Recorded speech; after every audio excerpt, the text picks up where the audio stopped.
Maiden Bright Eye. Once upon a time there was a man and his wife who had 2 children, a boy and a girl. The wife died, and the man married again. His new wife had an only daughter, who was both ugly and untidy, whereas her stepdaughter was a beautiful girl, and was known as Maiden Bright Eye. Her stepmother was very cruel to her on this account. She had always to do the hardest work, and got very little to eat, and no attention paid to her, but to her own daughter she was all that was good. She was spared from all the hardest of the housework, and had always the prettiest clothes to wear. Maiden Bright Eye had also to watch the sheep, but of course it would never do to let her go idle and enjoy herself too much at this work, so she had to pull heather while she was out on the moors with them. Her stepmother gave her pancakes to take with her for her dinner, but she had mixed the flour with ashes, and made them just as bad as she could. The little girl came out on the moor and began to pull heather on the side of the little mound, but next minute a little fellow with a red cap on his head popped up out of the mound and said, "Who is that pulling the roof off my house?" "Oh, it's me," a poor little girl said. "My mother sent me out here, and told me to pull heather. If you will be good to me, I will give you a bit of my dinner." The little fellow was quite willing, and she gave him the biggest share of her pancakes. They were not particularly good, but when one is hungry, anything tastes well. After he had got them all eaten, he said to her, "Now I shall give you 3 wishes, for you are a very nice little girl, but I will choose the wishes for you. You are beautiful, and much more beautiful shall you be, yes, so lovely that there will not be your like in the world. The next wish shall be that every time you open your mouth a gold coin shall fall out of it, and your voice shall be like the most beautiful music. The third wish shall be that you may be married to the young king, and become the queen of the country.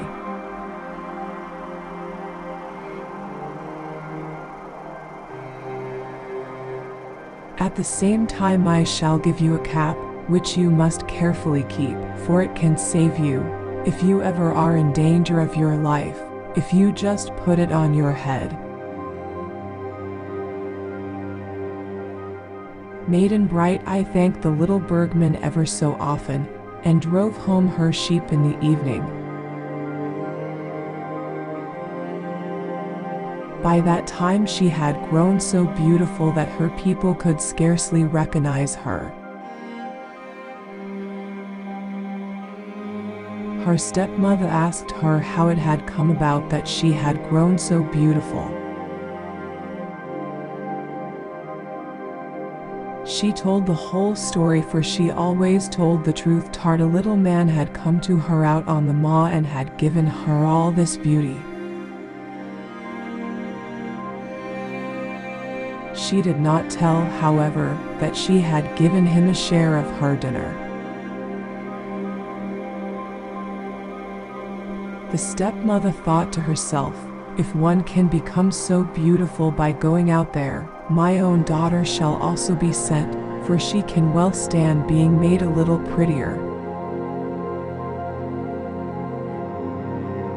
Next morning she baked for her the finest cakes, and dressed her prettily to go out with the sheep. But she was afraid to go away there without having a stick to defend herself with if anything should come near her. She was not very much inclined for pulling the heather, as she never was in the habit of doing any work, but she was only a minute or so at it when up came the same little fellow with the red cap, and said, "Who is that pulling the roof off my house?" "What is that to you?" said she. "Well, if you will give me a bit of your dinner I won't do you any mischief," said he. "I will give you something else in place of my dinner," said she. "I can easily eat it myself, but if you will have something you can have a whack of my stick," and with that she raised it in the air and struck the bergman over the head with it. "What a wicked little girl you are," said he, "but you shall be none the better of this. I shall give you 3 wishes, and choose them for you. First, I shall say, 'Ugly are you,' but you shall become so ugly that there will not be an uglier one on earth. Next, I shall wish that every time you open your mouth a big toad may fall out of it, and your voice shall be like the roaring of a bull. In the third place, I shall wish for you a violent death." The girl went home in the evening, and when her mother saw her she was as vexed as she could be, and with good reason, too, but it was still worse when she saw the toads fall out of her mouth and heard her voice. Now we must hear something about the stepson.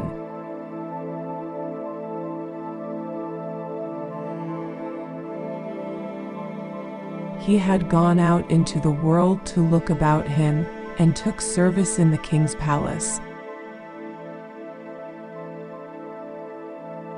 About this time he got permission to go home and see his sister, and when he saw how lovely and beautiful she was, he was so pleased and delighted that when he came back to the king's palace everyone there wanted to know what he was always so happy about. He told them that it was because he had such a lovely sister at home.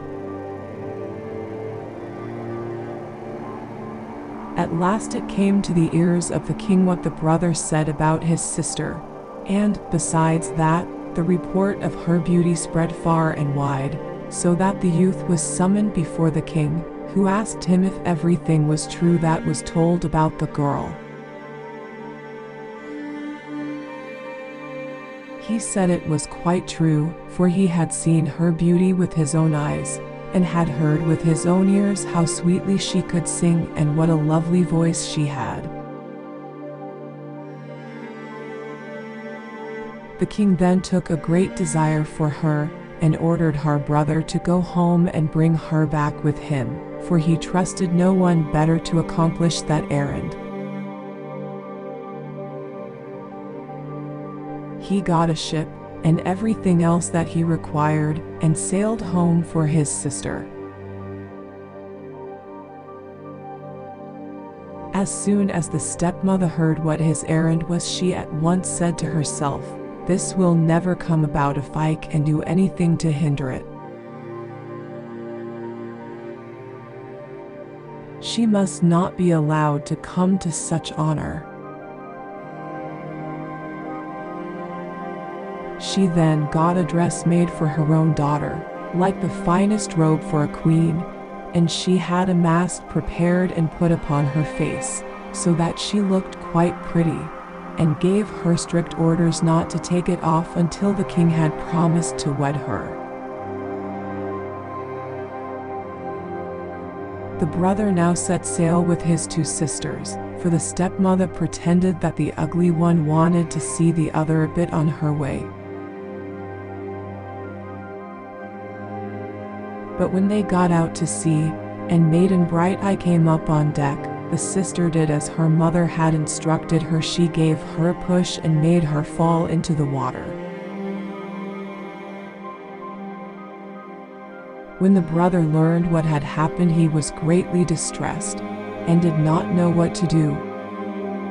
He could not bring himself to tell the truth about what had happened, nor did he expect that the king would believe it.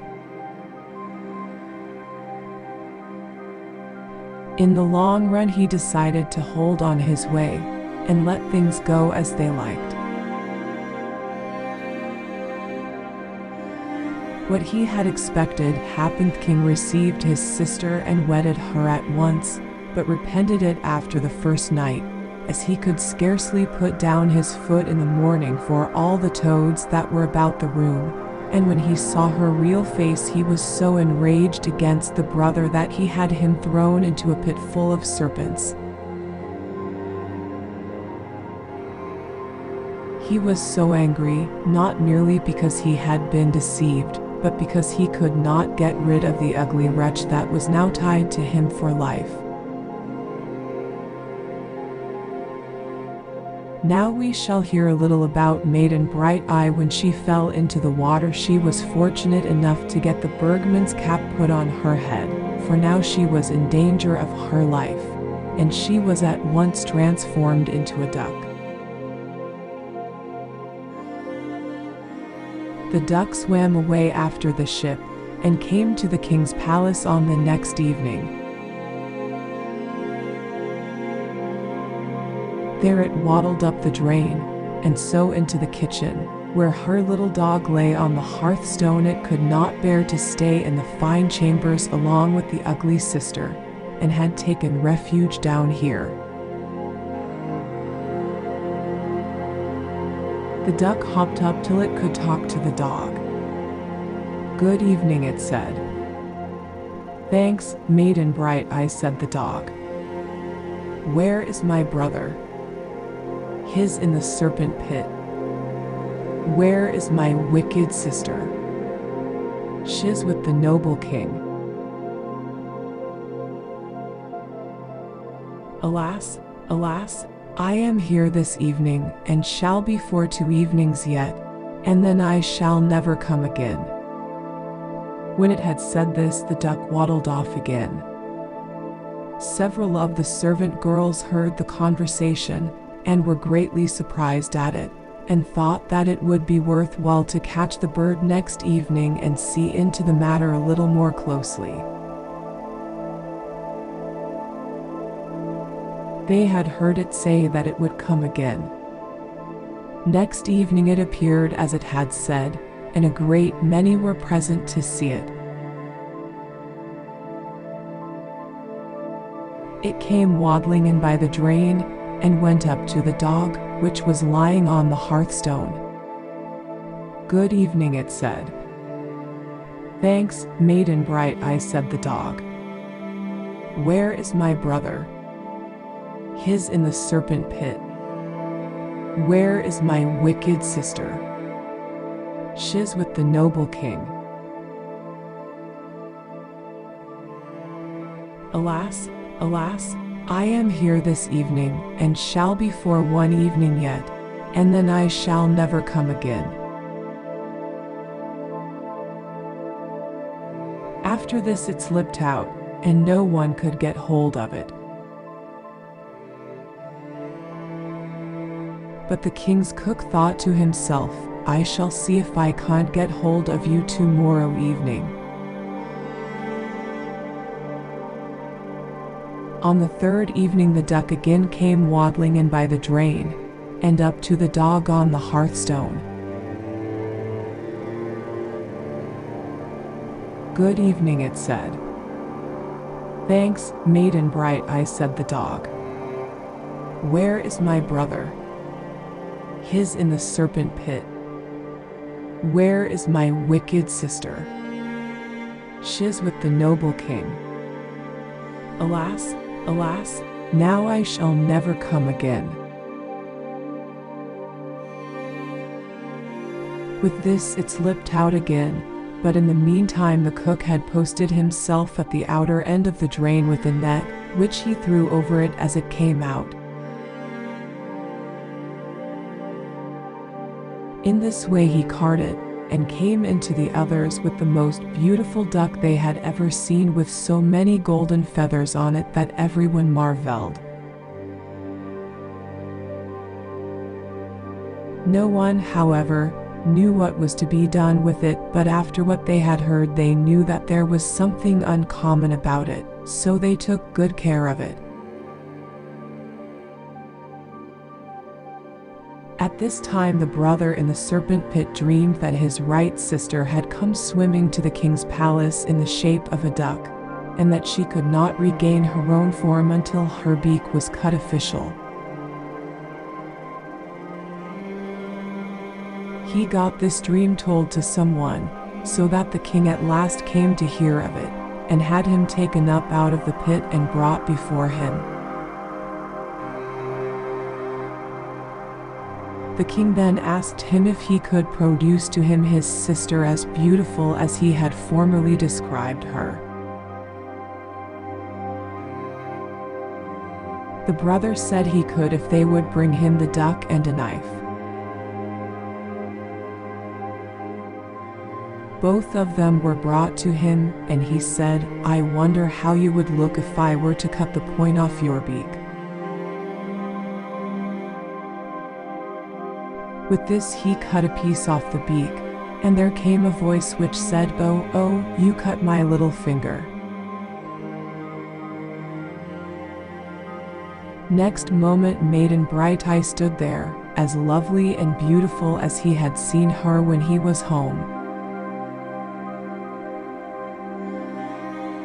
This was his sister now, he said, and the whole story now came out of how the other had behaved to her.